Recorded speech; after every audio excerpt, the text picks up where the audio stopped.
In the last video, we looked at the biological perspective of stress and health, and in this video, we'll be focusing on the psychological perspective. Specifically, we'll be looking at the psychological responses to stress, including emotional changes and cognitive changes.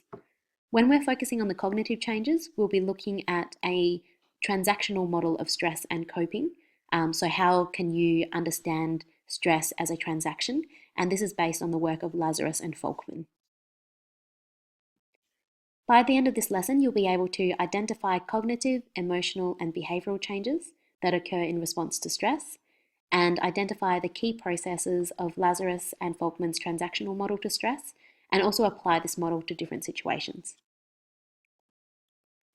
Before we do that, we're going to quickly revisit this slide here, which outlines the biopsychosocial model and how we'll be looking at this in terms of applying it to stress. So far, we've looked at the biological perspective already, looking at the fight-flight response and the activation of the HPA axis. In this lesson, we'll be looking at the emotional, cognitive, and behavioral changes, as well as Lazarus and Folkman's transactional model. And then later on, we'll be looking at socio-cultural and environmental factors and how they might influence stress responses.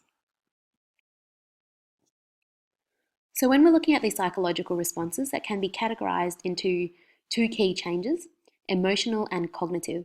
So emotional is obviously the way that we're feeling and our emotions and how they might change and be influenced due to stress over time. And cognitive changes is the changes in our thinking patterns and our thoughts. So stresses obviously can influence the way that a person feels, and especially if you can't recover emotional equilibrium. So equilibrium is, in this case, a balanced or emotional stability. People might feel anxious, tense, depressed, angry, irritable, short-tempered, hopelessness, and helplessness. This is specifically if a person is experiencing chronic or long-term stress.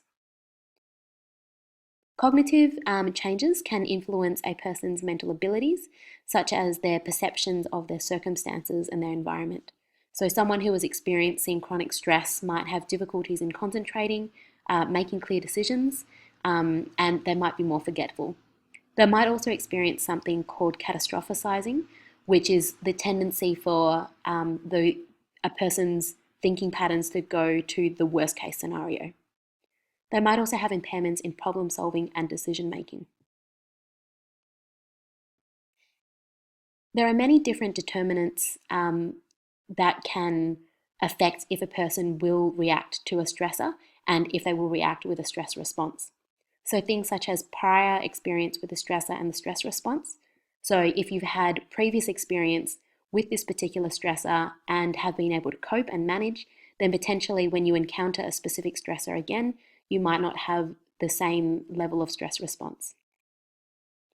Other things such as attitudes, motivations, your level of self-esteem, whether you're more likely to be an optimistic or a pessimistic person, personality characteristics, coping skills, and perception of how much control we have are also different factors that can affect a person's particular stress response. In the next video, we'll be focusing mostly on those two last dot points. So coping skills and also that perception of how much control you have and how you can utilize your different resources in order to try and manage and cope with that stress.